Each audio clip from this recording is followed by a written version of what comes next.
Now let's talk about some practical tips. It's mealtime.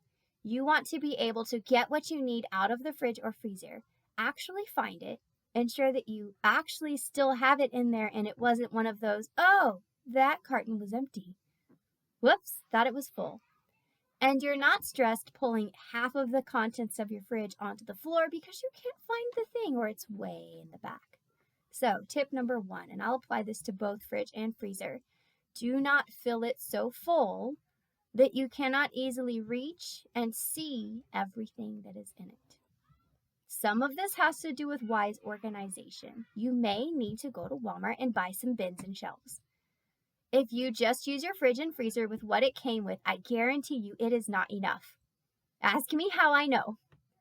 And so you will need to organize very well, have it so that it's very easy. Pull this drawer out, look through it, grab what I need, put it back in. Drawers are amazing. Shelves, especially deep ones, are not great. So the other thing that you want to consider is rotating stock. So these are probably my top 2 tips, and maybe labeling will be number 3. In the food industry, we have a saying called FIFO, first in, first out. Every time you go shopping, every time you batch cook something that you regularly keep in your freezer, you are going to take the extra 15.5 seconds to pull out the stuff that's already in there, put the new stuff in the very back, and then put the old stuff back in front. There are 1,001 benefits to this, but let me just give you one, and I'll let you think the others. If you have other people in your house, and it's not just you, you're the only one that knows that that carton of milk is supposed to get used first. Nobody else is going to read the dates. Some of the people in your house can't read yet, but they are by nature, because humans are going to do the least amount of effort necessary to complete the task. That's not always a bad thing, by the way. They are by nature going to grab the one that's in front and use that, whether they were supposed to use that one or not. So let's make it easy for them, and let's follow this principle, rotating things so that the one in front is actually the one you wanted them to use. See how easy it is? All right, next thing that I mentioned a second ago, and I've mentioned in past videos, is labeling things, especially if it is not very clear from the outside of the container what is in it to everyone in your house, not just you. What it is, you want to put a piece of masking tape on there. If it's a disposable bag, write on it with a Sharpie. What is it? Keep it short and sweet. What date was it cooked? And so month, day, items, label. For very young kids, I have done this before, a little bit of a sketch. Look up some little clip art, or it's called icons, black and white icons for food, so that you can learn real quick what's the outline of an eggshell so that the kids know, oh, that's eggs. So if you have little ones that can't read, that's actually really helpful and fun thing to do. But labels are very important so that when you're back in cook mode and you're looking for something, you're not accidentally overlooking it 17 times because you're a little stressed and a little bit rushing, and you're sure that you put it in the pink container and then come to find out, oh, just kidding. No, that was a totally different container. That was like 3 weeks ago I'm thinking of. See, it happens to everybody. So label it, date it. That also helps you with your rotation and cleaning out your fridge and freezer, which we're going to do regularly every day. When something new goes in, check and see what needs to come out so that we don't accidentally use something that was a little past its date. And so when we go in, having made our plans, we didn't plan on using the leftover rice, having not realized that that died like 2 days ago. Oopsies, now we don't have any rice. We got to add an extra 20 minutes to dinner's time today because I got to cook it fresh. You see how this can cause further stress when we're cooking. All right. So the other things we want to consider as we organize both fridge and freezer is these bins should not be hodgepodges. Make it easy for you and your brain and for your family by categorizing. We see God uses categories, not because his brain needs it, but because ours does, when he talks to us about different things. We then naturally resort to using categories. And so we need to do the same in our refrigerator that works in accord with the way God has created the world to work and us to work.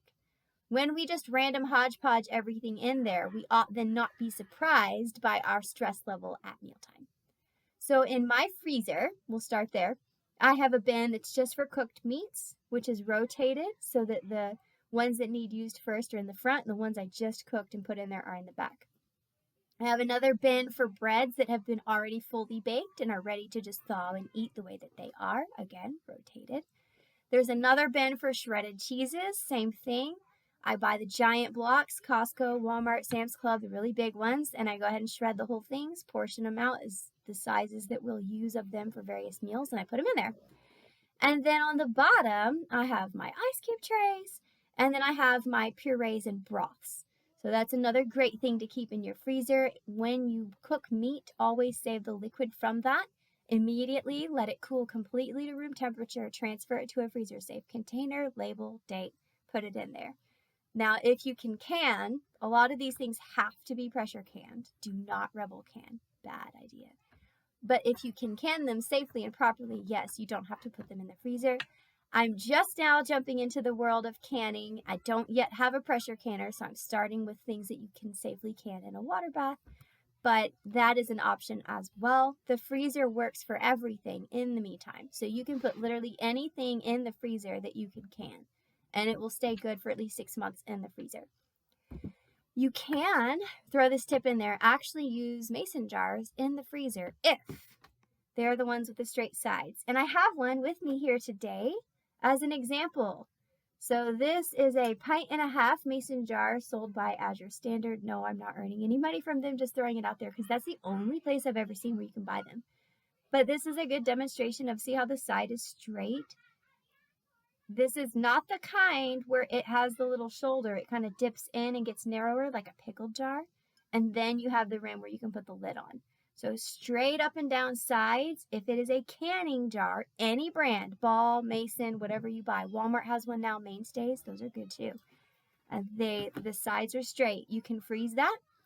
I don't find that the metal lids work fantastic for some things in the freezer. You do have to remember that everything gets bigger in the freezer, unless it's alcohol. But I don't think you're canning that. And so things that have water in them at all, milks, those are going to get bigger by lot in the freezer. So give yourself 1.5 inches empty at the top. I know it feels like you didn't fill it up, but you have to. Ask me how I know that one. Otherwise, you'll burst your containers, or I know to not tighten the lids on until it's frozen, and then I go back in and tighten the lids. You can order plastic lids. Just make sure that you buy the right size for your jars. These are wide mouth. I like them better because it's easy to stir, more versatile. I can use it for anything. Easy to get stuff out of it. So I just buy wide mouth plastic jar lids. And with the headspace that I've got in there, the plastic's never in contact with my food anyways. So no concern about leaching or any of that stuff. All right. The other thing that I want to share with you are just some common foods that I keep in my fridge and freezer so that it's very easy for me to quickly whip up a meal. And I'm not having to worry about running out of ingredients or do I have the things to make that. So in my refrigerator, things that I use all the time in recipes, we have no major allergies in our house. So if you do, you'll have to just adjust. Whole milk. Side note. Don't buy 1-2% or skim milk. You're actually just paying for water. They literally watered it down and sold it to you for the exact same price as the other stuff. Stop that. You can make it yourself. Buy the milk and water it down if that's what you want. All right, buy heavy cream. It is next to impossible to find a brand that doesn't have a lot of additives in it. So do what your budget can afford. But I find that to be very useful in a million different recipes. I also have, thanks to a good friend of mine, a clabber culture so that I can turn that into sour cream and I don't have to buy sour cream anymore. Yay! Very excited about that. If you don't have that ability, I would add sour cream to the list. That allows you to make a whole lot of cakes and sauces from scratch. Butter. Lots of butter. We keep 2 different kinds, salted for eating on breads and things and unsalted for baking with. Lots of eggs and any kind of cheeses that you want fresh or that you want to eat sliced in particular recipes. Parmesan cheese is a harder cheese. It keeps really well in the refrigerator. Bacterial count is much lower just because there's not much moisture content in it for bacteria to grow even. So it goes for more than 5 days in the refrigerator and it's fine. So things like that you want to keep well stocked in your refrigerator. Obviously, a lot of different sauces, condiments, pickles, things like that are good to keep in the refrigerator. Be careful what you put in the door of your refrigerator. You can test this later. Move the thermometer to the door for a couple days and see the temp, but it's noticeably higher temperature in the door. It's not 35 degrees in the door. So don't put anything in the door that is very likely to spoil. No dairy products, no eggs. Butter is very unlikely to spoil. You can actually leave it out on the counter for a long time. So butter is fine in the door.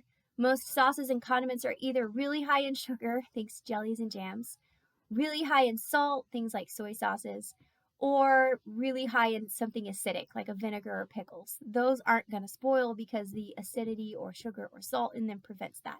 Those go in the door. But don't put other things in the door. Find room in your fridge, get a second fridge, Facebook Marketplace. You can usually get things like that from people moving and not wanting to take it with them. Freezer. I always keep cooked shredded chicken, cooked ground beef. Every once in a while, we don't eat a ton of it, so I don't have as much, but cooked shredded pork also. Cooked bacon slices that are then frozen so that they can be reheated. The kids can microwave it and have bacon in the mornings without me having to sit there and cook for 20 minutes and baking it in the oven. Shredded cheese I mentioned earlier, backup butter so that I can just transfer it from the freezer to the fridge. It just slows the oxidation process down so that you preserve the richness of the flavor by keeping it in the freezer. And I don't have to continually run to the store and buy butter because it can be expensive. I stock up when it's on sale. And as I mentioned before, baked breads, broths, and then some kinds of purees. So pumpkin purees, squash purees, shredded zucchini, things like that. Some vegetables that maybe your family likes and they like to eat it from frozen. My family's really particular. There's very few vegetables they like to eat from frozen, so I either buy them fresh or I can them. And so that's what you do. Fridge and freezer ideas for you so that you kind of know what to have. My last advice to you today about your fridge and freezer is to keep whatever method you use to note what to buy at the grocery store near your fridge and freezer, especially when you're cooking. Now for me, I have an app on my phone. It's called AnyList, I think, totally free, no ads, anything weird like that, where I just list, by grocery store, what do I buy from Costco? What do I buy from this grocery store? What do I buy from that grocery store? And I just real quick go to that list while I'm cooking. When I'm in the fridge and freezer, if I am using the last or next to last of something, I immediately put it on my list. I always have stock so that I can cook all of the food that I need for this week, and I'm prepared for most of the things I need for next week. It is something that will take you time to develop, getting used to what's the store ad cycle, how much of this do I need to buy before it will go on sale again, how long will it last me? And so we definitely shop that way. So my shopping habits and list habits might be a little different from yours. But it is much better to constantly be knowing what is in your fridge and freezer and adding to the list than to walk in there and suddenly realize, oh, there wasn't another milk behind that one. So take a few extra seconds every time you're in the fridge and freezer to do a quick inventory. Shake some bottles here and there if they're not clear. How much is actually in there? The pickle jar is full to the top with vinegar, but how many actual pickles are in it? Things like that to note and add to your list continually are very helpful so that you're not in the middle of cooking and suddenly realize you're out of something. The other thing I'll simply remind you of, because we're talking about it here, as I mentioned before, the night before you go to cook a meal, look in your fridge and freezer and make sure you can actually find the items in there that you need, move them to the front. It's usually a lot calmer once the kids are all in bed at night. And you then know tomorrow when you're cooking that you're not going to have to dig to find it. You've got it right there in the front. You verified it actually exists because maybe it wasn't there. Somebody accidentally ate it not knowing you were planning to use it for dinner and you need to do a real quick grocery run. You can now schedule it in your whole day block rather than having to be right in the middle of dinner and improvise something.